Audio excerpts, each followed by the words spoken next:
Okay, so welcome to the final chapter for Module 3 on getting to insights, and it's time for the real deal. Now it's time to actually learn how we write an insight using our hypothesis and meaningful observations that we've explored in our previous chapters.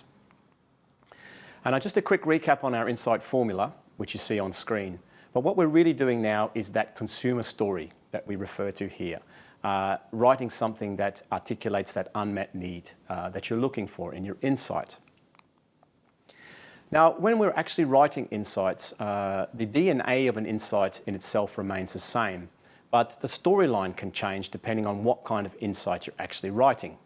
For example, if you're writing a brand insight, you might find that you're exploring a human truth type environment where you're talking about general human needs as the context or as the storyline around your insight.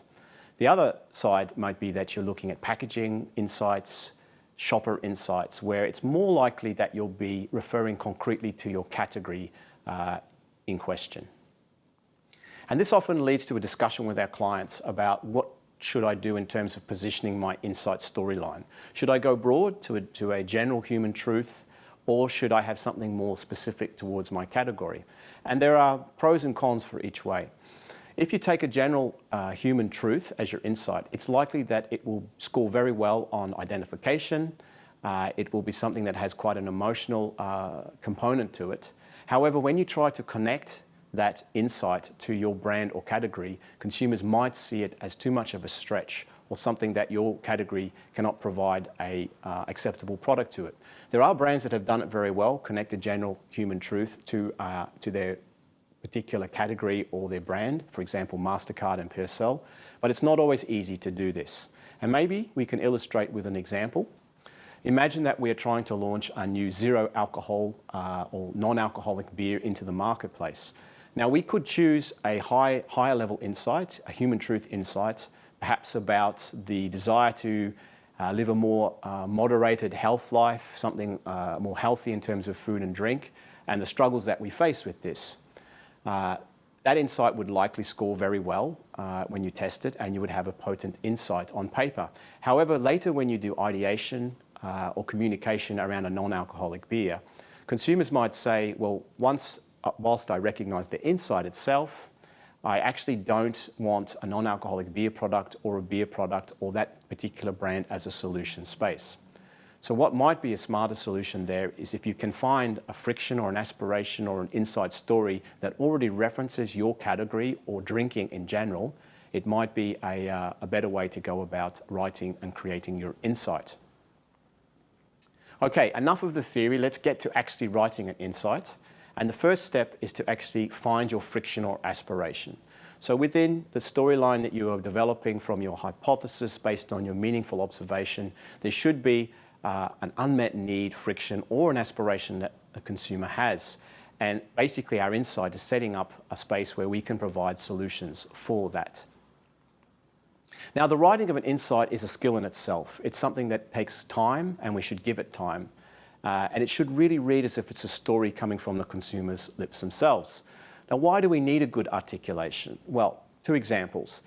A consumer insight is something that is often handed over in a company to an actual innovation team or a branding communication team. So it's very important that there is a clear and potent consumer story that we can hand on to those teams so that they don't misunderstand the consumer need that we are addressing. The second example can be that text from a consumer insight can literally find its way into a communication campaign. It could appear on the box of a new product. So it's very important that we get the consumer insight right and correctly formulated. So we're going to continue our cleaning example using some building blocks now to help us get to that final written insight. And it's built on 4 actual building blocks. The first is context, then behavior, then motivations, and finally, our desired outcome. And we'll go through these one by one, using our cleaning example. So firstly, context. What is this? Well, it's simply where is the insight situated? What is the setting? Who, where, when, what is going on with the insight? So for our cleaning example, at home, when I have guests over, especially if they are arriving at short notice, is our context. Moving to behavior. It is as described. What does our target consumer or group do in this context or situation that we have described? What's happening?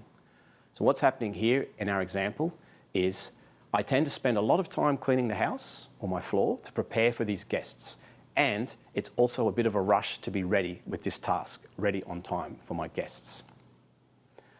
Moving on to motivations.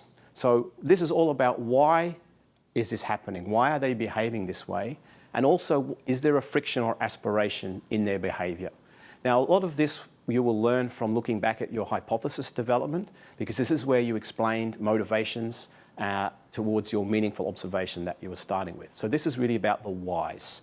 Now, with our cleaning example, the reason for this behaviour is because it's important to the consumer that their house looks clean, because it's a reflection of how they are as a person. They want to be seen as a tidy person, and to do this, it takes more time than often they have. So there's a kind of a friction there about time versus aspiration.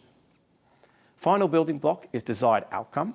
So what do they really want? What's success here in this scenario that we've painted?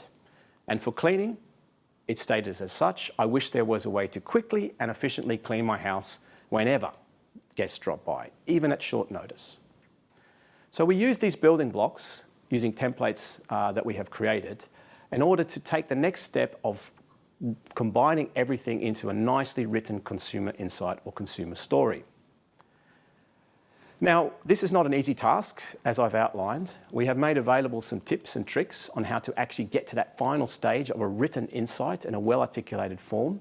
These are available on our studio, along with other templates we've discussed in Module 3 for download, and I really recommend that you take a look at some of these tips. Some of them are extremely useful. For example, the idea of placing everything in the I tense or the we tense and using consumer language at all times. So check out the templates and tips that we have. Okay, so maybe we'll recap the 3 phases of writing that we have gone through, from our meaningful observation to hypothesis to finished insight on our cleaning example. And at the end, I'll ask you, if you haven't guessed already, can you guess what product this insight could be behind? So starting again, our meaningful observation. In ethnographic research, we noticed that many consumers were putting efforts into cleaning their home or their floors before receiving visitors. What did that lead us to in terms of a hypothesis or about their motivations for doing this? Well, consumers feel an element of shame or embarrassment if their home does not feel tidy before they have guests over. Why? The state of the home reflects on them, and there's a lot of efforts required here to make the home look tidy for guests. Our final insight: when I have guests over, it's important to me that my house looks clean because I want them to see me as a tidy person. However, friction here. Thorough cleaning can take a lot of time, and sometimes I get guests at short notice. I wish there was a way to quickly and efficiently clean my house whenever guests drop by. So can you guess the product? Well, if you said Swiffer, well done, great job. We believe this is the insight that could support this well-known product, which has been very successful in the marketplace for some years now. So we've reached the end of Module 3. Now you have all the tips and tricks available to you to find, get and write great insights. So I wish you luck with your insight writing quest. Thanks for listening.